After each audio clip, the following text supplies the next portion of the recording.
इतने में जैसे यहाँ भगवान श्री राम कहते हैं कि हनुमान जी को एक कार्य से भेजे थे, लेकिन लंका जलाने के लिए नहीं कहे थे, लंका जला दिया।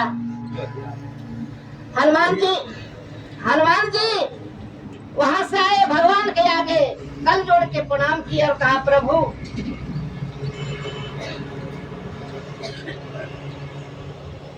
कहा कि हम एक काम से भेजे थे, लेकिन आप तो लंका जला दिए।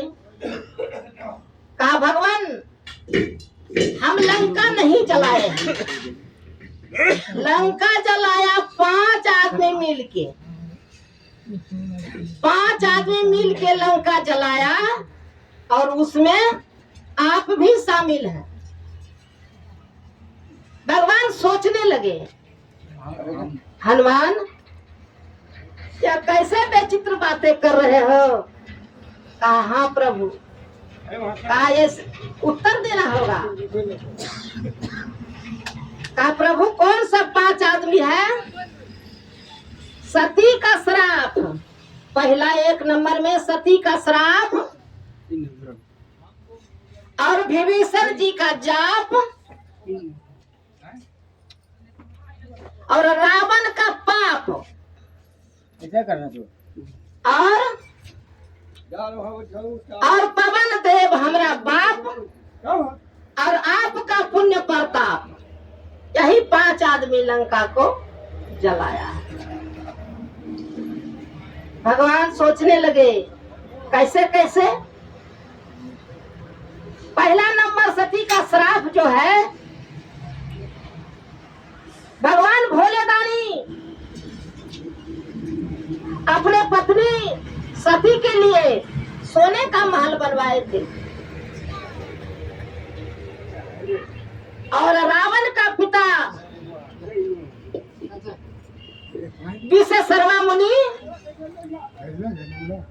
पूजा कराने की उपलक्ष्य में दान में मांग लिए, दान में मांग लिए शंकर भगवान से।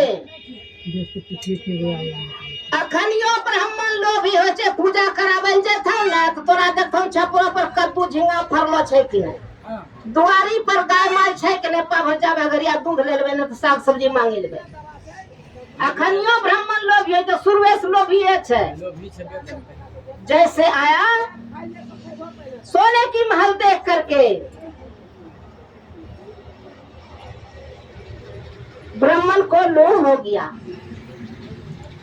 कहा, दक्षिणा में हम यही मांगेंगे। यही हुआ। पूजा कराने के बाद विश्वकर्मा मुनि दक्षिणा में मांग लिया। भगवान भोलेदानी तो दान ही किए, लेकिन सती मन में क्रोध रख लिया। अपने लिए यह सोना के महल बनवाए थे, लेकिन दक्षिणा में दान हमारा पति दे दिया। जो पतिव्रता नारी है वह पति वचन को नहीं टालती है। फिर भी सती को क्रोध रह गया इस बात के लिए कि जाओ एक न एक दिन इस लंका को जला के मैं कोयला करूंगा। हाँ, सती का श्राप और विभीषण का जाप। विभीषण रावण का भाई, क्योंकि वह भगवान का भक्त था, इसीलिए वह रावण नहीं चाहता था कि हमारा दुश्मन की भक्ति कर रहे हो।